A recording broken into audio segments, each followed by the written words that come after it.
Là, en fait, elle fait une erreur. Ce que les gens ne comprennent pas, c'est que la race, ce n'est pas une question de couleur de peau objective. La racialisation, c'est un processus qui peut conduire à la mise en domination raciale de personnes qui peuvent par ailleurs être perçues comme blanches. Et donc, la Shoah, c'est du racisme. Les personnes considérées comme juives, qu'elles le soient réellement ou non, ont été racialisées. Elles ont été racialisées par les nazis et donc elles ont vécu la Shoah et l'Holocauste d'une racialisation. Et c'est pour ça que c'est important de dire que la race, en fait, c'est une construction arbitraire.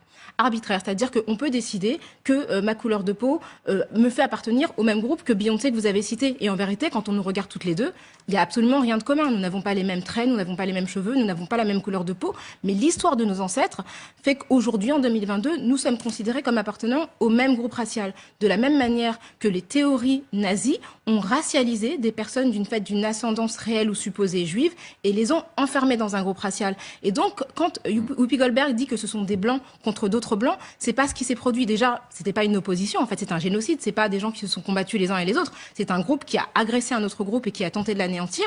Et surtout, c'est un groupe qui s'est considéré comme appartenant à une entité supérieure à celle de l'autre groupe. Ça montre bien que dans le racisme, en fait, il n'y a absolument rien de biologique. On est dans la construction et dans la domination qui est proprement liée à l'idéologie.